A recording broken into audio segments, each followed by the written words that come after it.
All right, y'all, this is James from the I'm Free Project. Remember to subscribe, share, and like this video. Now, let's get into this conversation with regards to people pulling up tweets from 5, 6, 7 years ago and holding it against people in the current successes that they're having. So now, if you haven't heard anything about this new one of this young black man, a football player who recently won the Heisman Trophy. Now, on the night that's supposed to be a big night for him, of course, at the height of this, all of a sudden, these tweets that he tweeted when he was 14, 15 years old has resurfaced now, and it has something to do with homosexuality and calling people names and using queer as a baton against somebody. And so it's like, all this stuff is popping up. All these things are coming up against this young man. Now, he's only 21 years old, recent Heisman Trophy winner. And you have to say to yourself, now, this stuff is starting to sound a little bit orchestrated. This stuff is starting to sound like, okay, there's a Gestapo out here that's going to say, hey, wait a minute. You know what? You're only going to get so far, but you better bow down to the homosexual agenda and this community right here. Because if you don't, we're not going to let you go where you think you want to go. You can't go there because we are the gatekeepers of this. And that's what it seems like, and that's what it sounded like. It seems like every time someone gets to a certain level, and if there's something from their past that has something to do with saying something derogatory towards the homosexual community, the gay community, I mean, they just go in and go off. So, I think the thing that gets me with all of this, when I think about Kyler Murray, and I will leave a link below too so you can read his story, but it just happened. This young man, bright star, bright football player, just amazingly talented young man. And yet somebody wants to go back into his past when he was 14 years old. 14, 15 years old. I want to think about the things that I did when I was 14, 15 years old. As a matter of fact, I want to say I was probably 15 or 16 at the time. And I remember me and some friends, we were riding around, and stupidly we decided to pick up one of those flashing barricade lights for some reason off the side of the road. Well, it was blocking the road. And it just like a bump or something. I can clearly remember it. It wasn't blocking some, the end of a bridge or something like that where someone could get hurt. It was just sitting really on the side of the road. So it's like, we picked it up. Now, I would hope that doesn't hold me, come against me and haunt me in my future, becoming some type of political figure or something like that. I don't know. But what I can say is this right here. The things that we've all done when we were young. Come on, give me a break. The things we've done, the things we've said, the things we wrote down. All kinds of foolish things. It's ridiculous, and to try to hold that against a young man and act as if that's a part of who he really is. And then the young man, of course, he apologizes as requested. So he sent out an apology, and with the apology, of course, I started to think about then Kevin Hart.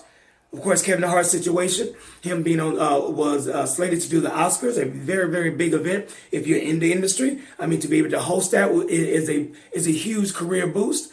But Kevin Hart's already a big star anyway, so I don't think it really would have made a big difference in terms of his bottom line.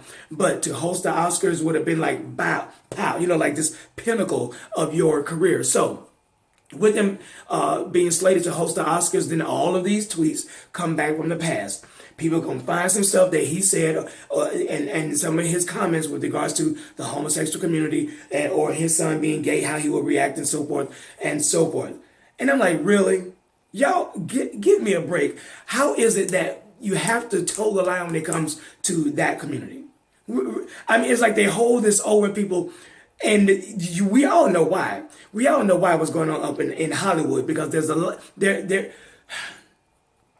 there is an unspoken word about what goes on up in Hollywood and who runs Hollywood and who runs a lot of the media platforms that we access each and every single day. So it's like, so I've always said, you know what, if you plan on going into the music industry, any type of entertainment industry, and you want to make it big time and so forth, and you're a believer and you're a Christian, you better be prepared. Because even with what happened with a girl, what's her name? The one when she said that about the gay kids in church, and then everybody went off on Kim Burrell. When they came after Kim Burrell, and then she was disinvited to this and disinvited to that. Come on. You have to know as a believer that if you're trying to go up in the ranks within the entertainment industry, and whether it be gospel, whatever, even with Lauren Daigle, she couldn't even answer the question directly. you're going to have to bow to that God. That's just the way it is. You're going to have to bow. And if you stand up for what you believe in, your convictions, your Christian convictions, or even if you're not a Christian, just stand up for believing like, okay, well, I don't, agree with homosexuality, then trust and believe your career is about to take a tumble and it's about to hit the ground. Because that Gestapo that runs the entertainment industry, they and their allies, trust me, they are going to make sure that you're only going to go so far. And anybody who comes against that community or says their heart's belief with regards to that issue, then trust and believe your hands are going to be tied in trying to make it. So you better determine who you're going to serve and what you're going to serve as you try to make it up the ranks in Hollywood. Because as a believer, as a Christian, now if you're a Christian, you're trying to go into that, you may want to make a decision about, okay, how far am I willing to go and allow myself to be in this industry and not lose my soul? Because at the end of the day, it's going to cost you something and you're going to have to pay a price. So anyway, this is James from Free Project. Remember, Jesus Christ is Lord. No matter what is going on in this world, Jesus Christ is Lord. And if you are choosing to be a part of the world system, at some point, they're going to pull your card and ask where your allegiance lies. Remember, Jesus Christ is Lord. Peace.